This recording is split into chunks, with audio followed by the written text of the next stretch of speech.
This question is from Harsh from Agra. Namaskaram, Sadhguru. It has taken nearly 3 decades to resolve the Ram Janma dispute. With Ram Mandir Bhumi Puja just days away, there's a lot of excitement in Ayodhya. Even though Ram was a king, why is he worshipped even today? I want to understand how Ram is relevant in today's times. Well, because he's from Agra, he's calling him Ram. Where we are from, we call him Rama. So we will not give up that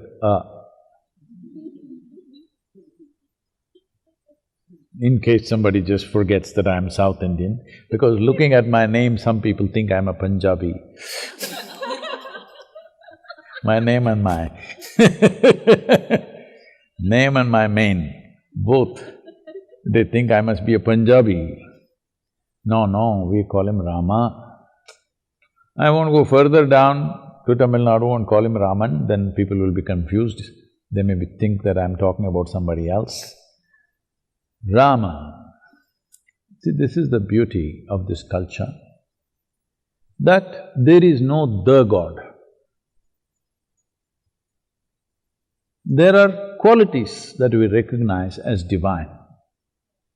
If some human being displays that, we bow down to him because we are bowing down to the quality, not to the person. This is something that most of the world will not understand because they've been psyched with very dogmatic religions. What is God, what is devil, what is man, what is woman, everything is clearly defined. In India, nothing is defined because, I told you masala, everything is like that, always evolving, always things happening. This costs a lot of life and energy to keep yourself disorganized and still move in one direction. But this is like a swarm of starlets or like a swarm of bees. It looks like they're going nowhere, but they're always going somewhere, they know where they're going. But for an outside observer, it looks like they're going nowhere. So you must understand this. Ram or Rama is from Ayodhya, which is where the temple construction is happening because it's his birthplace. The temple is few thousand years old. Nobody knows exactly first temple, what age it came up. Then developments happened over millennia. But about 500 years ago, it was demolished.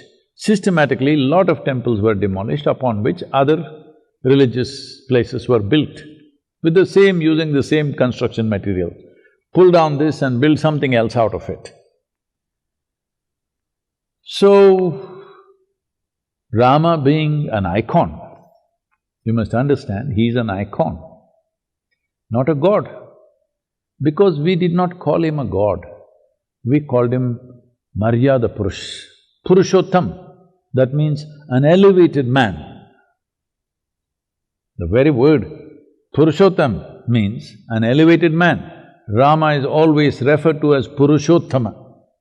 That means among the men, he is above them because he is so elevated. What is so elevated about him? Well, he went through trials and tribulations, I will not go through the whole works, but series of disasters, serial disaster, his life. He loses his kingdom, loses his wife, has to fight a war, then comes back, again loses his wife, loses his children, almost killed his children, endless number of disasters. Through all this, he goes through peacefully, blissfully. Pain, but still blissful.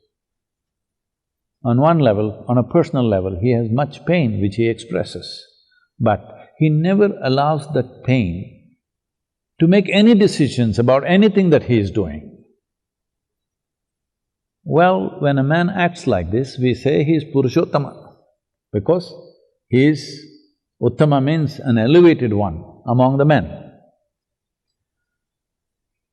It's very important that he is a man. He was born in Ayodhya and died at a certain age and went through all this life, traveled through Indian geography, coming down to south and again going back to north. After having killed his adversary, a man who kidnapped his wife and was living and ruling wantonly, after killing him, he comes back and goes into a year of repentance. So his brother asks, "Are you crazy? This is the worst kind of guy. You had to kill him. And now you want to repent? What does it mean? Did we all do wrong?" So Rama said, "See, there are many negative things about this Ravana, but he was a great devotee and he was a great administrator of his kingdom. He exploited everybody else, for which I had to kill him. But he was a great devotee. For that I'm repenting that I killed a devotee." Well, this man needs to be emulated, and it's very important that he is a man. If he becomes a god, you'll hang him on the wall and forget about him. Nobody tries to ever emulate a god, you must understand this. God means is beyond emulation. That is the idea of human mind. A man means, if he's doing really wonderful, naturally there is an aspiration in everybody, why can't I be like this? So it's extremely important that he is a man. He was a king, he lost his kingdom and again came back and walked away from all the wealth and pomp of his kingdom just because somebody else was upset. His stepmother was little upset and she was doing little kuchu-kuchu behind his back. She said, "If this is what you want, I will leave." Well, this man needs to be emulated.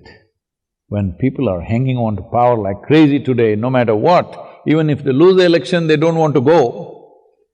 At a time like this, emulating Rama is very, very, very important. So why is this temple important? The temple is important because in many ways, at least in the northern part of the country, in south, not so much, it is very much there but not so much. But in the north, Rama is their spirit. And 500 years ago, when foreign invaders from Turkey and some from Mongolia later on, they came and they systematically went about destroying all the temples, which were ancient temples built long time ago, which was the fundamental force for that society, and put up whatever they wanted to put up hurriedly on top of it. This dispute has been raging. This dispute has been in the court for, I think, if I'm correct, about 135 years since the British era. It has been in the court and going on and on and on. Because we have developed a certain kind of wanting to be politically correct at any cost, unfortunately, in the country, no judge has been wanting to take a call on it. Everybody is pushing it so that his term is over, let the next one handle the trouble. Because two communities are fiercely contesting as to whose property is it. But now the Supreme Court, after a long process of nearly 3 to 4 decades in the Supreme Court, it's been going on, now it came to a conclusion, looking at all the proof, clearly, archaeological proof, clearly more than 100% it suggests that there was a temple and it was pulled down, hurriedly they put up a building on top of it. So they said, this must be built as temple. For the other community, they allotted another piece of land close by, within 20 miles or 20 kilometers or something like that. They said, you build your place there, let them build their place here. So it is not just another temple, it's a resurrection of India's spirit. Because it is not just one particular denomination or religion who looks up to Ram. There's a whole lot of people, people who belong to other religions who also want to emulate him, who also eulogize him in many, many ways. So in many ways, Ramayana, the story of Ram, has been so much a part of Indian ethos. So it is almost like a resurrection of a damaged national spirit. So, I think it's a good thing it's happening because otherwise unnecessary hatreds against other communities will continue. With this resolution, a whole lot of minds and hearts are cooler, which is a good thing for the future of the nation, and unnecessarily frictions going on endlessly between two communities. So, I think one major problem has been settled. So on 5th of August, they're laying the foundation stone and they're planning to build a grand temple, probably in record time, because in the last 25-30 years, I think, they have carved all the pillars, the columns, this, that, everything, whatever the stone part of the work, stonework part, has been all kept ready, stored somewhere else, and they will just have to assemble that. The rest of the structure should come up pretty fast. Hopefully, in 24 months or 30 months, this grand temple will be up. And because of the virus situation, they have sent out only 150 invites. Otherwise, probably 10 million people would be there, 10 to 12 million people would be there for this opening of the temple or even foundation laying, but only 150 invites are sent out. So, rest is being live telecast, people can see it on the television or maybe it's webcast, I don't know. So, I think it's a landmark in terms of resolving disputes which continue for a long time, unnecessarily festering in a society like a wound. I think it should cool down many people.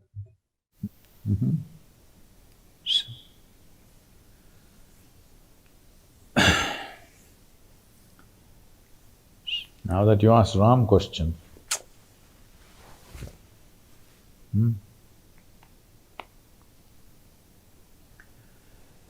Ye tiru gananu dayachu chadava inavam shottama Rama. Ye tiru gananu dayachu chadava inavam shottama Rama. Natarama bhava sagaramidhanu nalinadhalekshana Rama. Natarama bhava sagaramidhanu nalinadhalekshana Rama. Shri Raghunandana Sitaramana Stritha Poshaka Rama. Shri Raghunandana Sitaramana Stritha Poshaka Rama.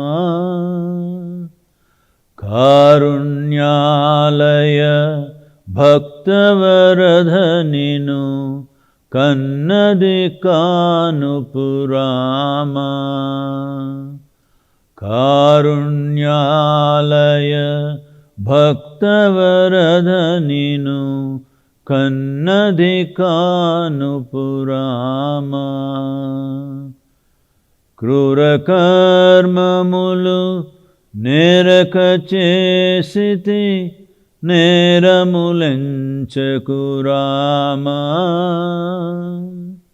Krurakarmamulu nerakachesiti Neramulenchakurama.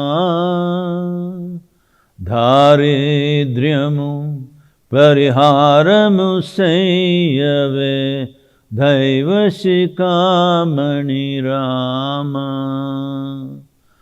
Daridryamu pariharamu sayyave